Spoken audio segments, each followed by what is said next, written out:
So guys आता उठलोय, आता फटाफट तयारी करणार. पहिलं सगळं झाडझूड करणार, स्वतःच्या आंघोळ आणि मग नंतर देवाची आंघोळ. चला करूया. तर गाईज सगळं आता धुवून काढलं बघा. सगळं लाद्या बिद्या धुतल्या सगळ्या चांगल्या, बेडरूमच्या पण, इकडच्या हॉलच्या, बाहेर पण सगळं बघा धुतलं.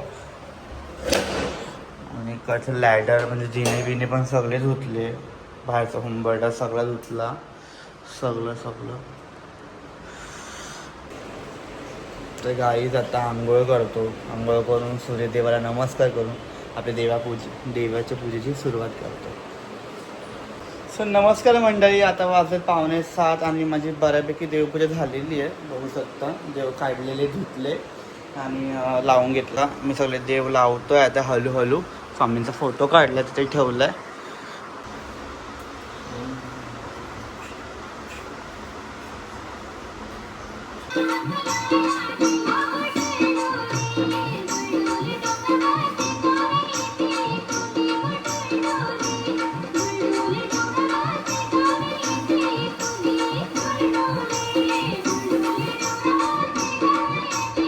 बघू शकता मी घराच्या वरती जो असतं तिथे हनुमंताची इथे पूजा केली आहे. हार लावले, आंब्याची डाळ पण लावलेली आहे बघू शकता.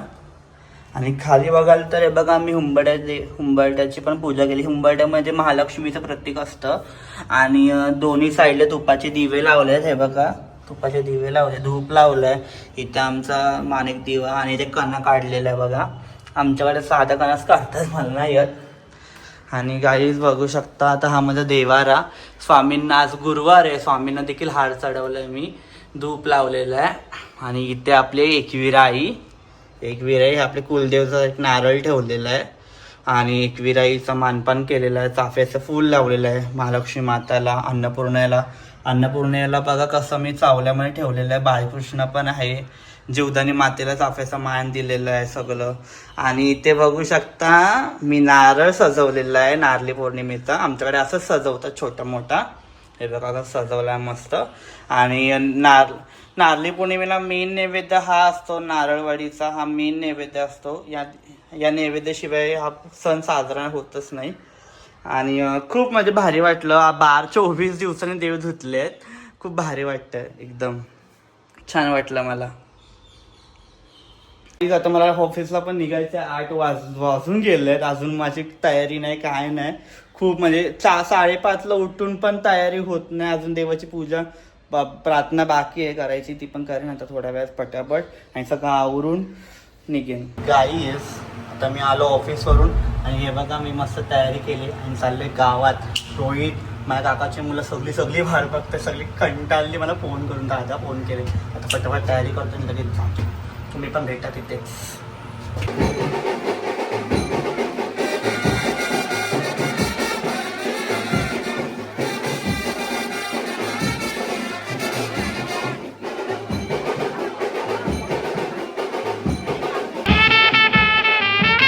नारळ निघालाय बघू शकता तुम्ही.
नारळ दर्याजवळ नारळ आलेला आहे. आता बँजो वाजला, डीजे वर नाचायला.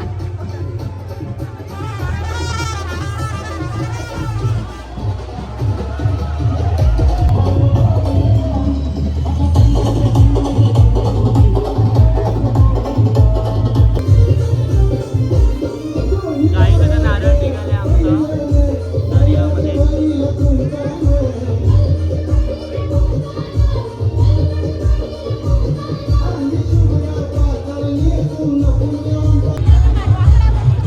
नारळ निघाल्या बघा आमच्या दर्यात. दर्या जेव्हा असू दे.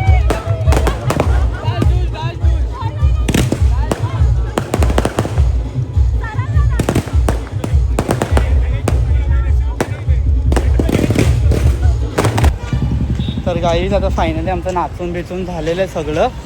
आता बंदरावर नारळ पण सोडला, नाचलो थोडासा आणि आता निघालो घरी जायला. भाई पब्लिकचे रिएक्शन म्हणजे एक्स्ट्रीम लेवलचे आहेत, काय बोलूच नका. थँक्यू. अरे बाबा बाबा दादूसनी तर कमेंट केले. चला तर गाईज आता वाजले 11:30. फायनली मी गावातून आलो घरी. खूप दमलेलो, खूप नाचलेलो आणि सगळे एकत्र भेटलेले होते माझ्या दादाचं वगैरे. त्यांच्या सगळ्यांसोबत नाचून खेळून मस्त मजा आली. सो आणि खूप भारी वाटलं. खूप छान सण झाला आमचा आगरी कोळी लोकांचा. खूप भारी वाटलं. तर मंडळी पुढच्या वर्षी पण असंच आनंदाने, हौशीने म्हणजे उत्साहाने आपण हा आनंद साजरी करूया.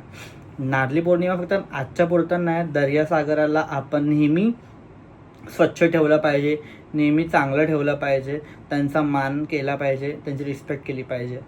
सो आणि मासेमारी लोक जे करतात त्यांची देखील आपण रिस्पेक्ट केली पाहिजे, बिकॉज त्यांच्यामुळेच आपल्याला चांगले चांगले मासे खायला मिळतात. सो हा व्लॉग कसा वाटला नक्की कमेंट करून सांगा. आणि उद्या आहे रक्षाबंधन, बिकॉज नारळी पौर्णिमा रक्षाबंधन दोन्ही एकाच दिवशी येतं. पण आज यावर्षी असं आलं की आज नारळी पौर्णिमा आणि दुसऱ्या दिवशी आले रक्षाबंधन. तर आज नारळी पौर्णिमेचा ब्लॉग हा तुम्ही बघा आणि उद्या आहे रक्षाबंधन. तो उद्या रक्षाबंधनला कोण कोण बहिणी येत आहेत माझ्या, कशा येत आहेत आणि काय काय मजा मस्ती करणार आहोत आम्ही, ते सगळं तुम्ही बघाल. ओके, सो इथेच मी हा ब्लॉग वाइंड अप करतो. भेटूया पुन्हा नवीन एका ब्लॉगमध्ये. पण तुमचं प्रेम माझं काय माझ्यासोबत असू दे. ओके, शुभरात्र. जय एकवीर. नारळी पौर्णिमा तुम्हाला सर्वांना खूप खूप शुभेच्छा.